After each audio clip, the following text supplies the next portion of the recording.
இந்த கோபி சுதாகர் வந்து ஒரு லாஸ்ட் 2 வீக்ஸ்க்கு முன்னாடி வந்து பாத்தீங்கன்னா பொட்டிக் பரிதாபங்கள்னு ஒண்ணு போட்டாரு.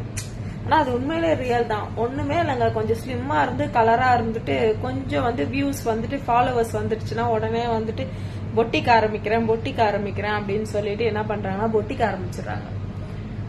எனக்கு ஒண்ணுமே புரியல. நாங்களாம் புடவை கட்டினா ட்ரம்முக்கு கட்டின மாதிரி இருக்கு. அதனால எங்களால வந்து எதுவுமே பண்ண முடியல. நான் என்ன பண்ண முடியும்? எனக்கு எல்லாமே உடம்புல ஏறி போச்சு. எப்படி வந்து மெயின்டைன் பண்றதுனே தெரியல. வாயை கட்டவே முடிய மாட்டேங்குது. சரி, வாயை கட்டி ஒரு மாசம் எப்படியாவது அப்படியே அட்ஜஸ்ட் பண்ணி இருந்துட்டாலும் அடுத்த மாசம் என்னடா லைஃப் இது, இப்படிலாம் வந்து நம்ம டயட் இருக்கணுமா?